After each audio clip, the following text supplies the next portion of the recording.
फतेहाबाद थाना डौकी क्षेत्र के ग्राम नीवरी में सोमवार की रात तालाब में डूब रहे 14 वर्षीय बेटे को बचाने में साहब सिंह की जान चली गई। पिता ने अपने बेटे को तो बचा लिया लेकिन खुद की जान गंवा बैठे। पुलिस ने शव पोस्टमार्टम के लिए भेज दिया है। परिजनों के मुताबिक साहब सिंह का 14 वर्षीय पुत्र कृष्णा सोमवार की रात करीब अपने घर के नजदीकी तालाब के किनारे 8 बजे कूड़ा डालने गया था। तभी पैर फिसलने के कारण वो तालाब में गिर गया। तालाब में गिरने के कारण और शोर मचने के कारण पिता साहब सिंह दौड़ पड़े। बेटे को डूबता देख उन्होंने तालाब में छलांग लगा दी। पिता ने बेटे को तो धकेल कर किसी तरह किनारे की तरफ कर दिया लेकिन खुद और गहरे पानी में डूब गए। ग्रामीणों ने उन्हें निकालने की कोशिश भी की लेकिन उनकी जान नहीं बचा पाए। घटना की सूचना थाना डौकी पुलिस को दी गई। सूचना पाकर पुलिस मौके पर पहुंच गई। करीब 1.5 घंटे की मशक्कत के बाद शव को तालाब से निकाला गया। मौत से परिवारजनों का रो रो कर बुरा हाल है। फतेहाबाद थाना डौकी क्षेत्र के ग्राम नीवरी में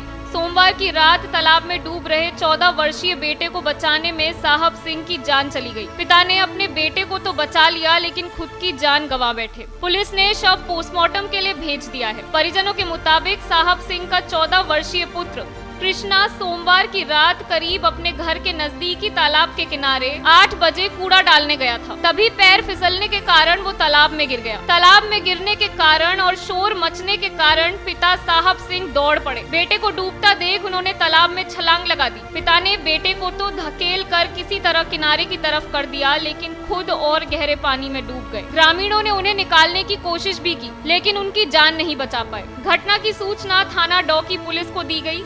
सूचना पाकर पुलिस मौके पर पहुंच गई। करीब 1.5 घंटे की मशक्कत के बाद शव को तालाब से निकाला गया। मौत से परिवारजनों का रो रो कर बुरा हाल है। फतेहाबाद थाना डौकी क्षेत्र के ग्राम नीवरी में सोमवार की रात तालाब में डूब रहे 14 वर्षीय बेटे को बचाने में साहब सिंह की जान चली गई। पिता ने अपने बेटे को तो बचा लिया लेकिन खुद की जान गंवा बैठे। पुलिस ने शव पोस्टमार्टम के लिए भेज दिया है। परिजनों के मुताबिक साहब सिंह का 14 वर्षीय पुत्र कृष्णा सोमवार की रात करीब अपने घर के नजदीकी तालाब के किनारे 8 बजे कूड़ा डालने गया था। तभी पैर फिसलने के कारण वो तालाब में गिर गया। तालाब में गिरने के कारण और शोर मचने के कारण पिता साहब सिंह दौड़ पड़े। बेटे को डूबता देख उन्होंने तालाब में छलांग लगा दी। पिता ने बेटे को तो धकेल कर किसी तरह किनारे की तरफ कर दिया लेकिन खुद और गहरे पानी में डूब गए। ग्रामीणों ने उन्हें निकालने की कोशिश भी की लेकिन उनकी जान नहीं बचा पाए। घटना की सूचना थाना डौकी पुलिस को दी गई। सूचना पाकर पुलिस मौके पर पहुंच गई। करीब 1.5 घंटे की मशक्कत के बाद शव को तालाब से निकाला गया। मौत से परिवारजनों का रो रो कर बुरा हाल है। टाइम 8 उत्तर प्रदेश के लिए फतेहाबाद से नरेंद्र वर्मा की रिपोर्ट।